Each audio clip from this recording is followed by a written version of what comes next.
আসসালামু আলাইকুম। আশা করি সবাই ভালো আছেন। আপনারা যারা বিভিন্ন নিয়োগের বিভিন্ন পদে আবেদন করেছেন, অনেকেই সবাই বসে রয়েছেন যে পরীক্ষা কবে শুরু হবে। তো ফাইনালি পরীক্ষা শুরু হয়ে যাচ্ছে।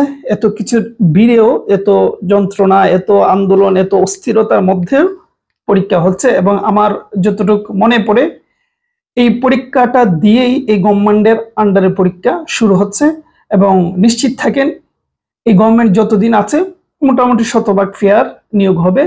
সুতরাং এই সময়টাকে কাজে লাগান যাদের পরীক্ষা পড়বে।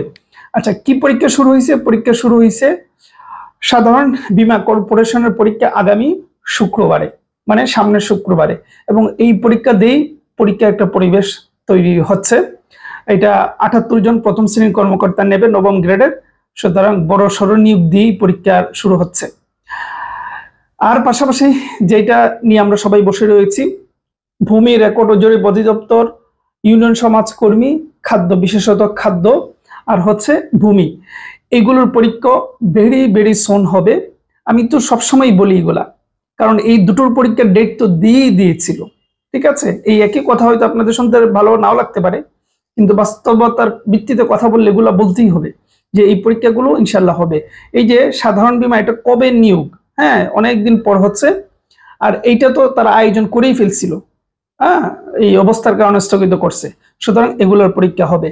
একটু নড়েচড়ে বসেন, পড়াশোনা শুরু করেন। অনেকে অনেক কিছু ভুলে গিয়েছেন, পড়াশোনা করেন নাই, নতুন করে শুরু করেন, কারণ শেষটা খুবই ইম্পর্টেন্ট। আচ্ছা, এই ক্ষেত্রে এই ৩টি নিয়োগের কথা যে বললাম, এই ৩টি নিয়োগের জন্য আমাদের অনেক আয়োজন আছে। আমাদের স্পেশাল এক্সাম ব্যাচ চলতেছে, ভর্তি চলতেছে। ৩টার জন্য আলাদা আলাদা সাজেশন আছে, আমাদের চাইলে সাজেশন নিতে পারেন। একটা সাজেশন সাথে আরেকটা সাজেশনে আমাদের কিন্তু মিল নেই। ঠিক আছে, অনেকে মনে করেন যে হয়তো একটা দিয়ে ৩টা না। আমাদের ভেরি প্রফেশনাল এই মুঘল দরবার, আমাদের অনেক বই আছে, আপনারা জানেন, অনেক সাজেশনও। সুতরাং আপনি সাজেশন দেখলেই মনে হবে হ্যাঁ, এটার জন্য আলাদাভাবে সময় দিয়ে তৈরি করা হয়েছে। সুতরাং আমাদের এক একটা সাজেশন এক এক রকম। চাইলে এই ৩টি নিয়োগের জন্য আলাদা আলাদা সাজেশন নিয়ে পড়াশোনা করতে পারেন। চাইলে আমাদের এক্সাম ব্যাচ নতুন একটা শুরু হয়েছে, যেটা আর ২-৩ দিন ভর্তি চলবে, সেটাতে ভর্তি হতে পারেন। হোয়াটসঅ্যাপে গিয়ে নক দিলেই হবে, স্ক্রিনে যে নাম্বার দেওয়া রয়েছে।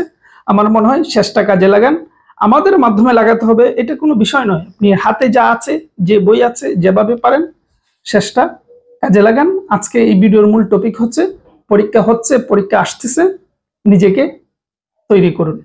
এই ছিল বিষয়। ভালো থাকবেন, সুস্থ থাকবেন।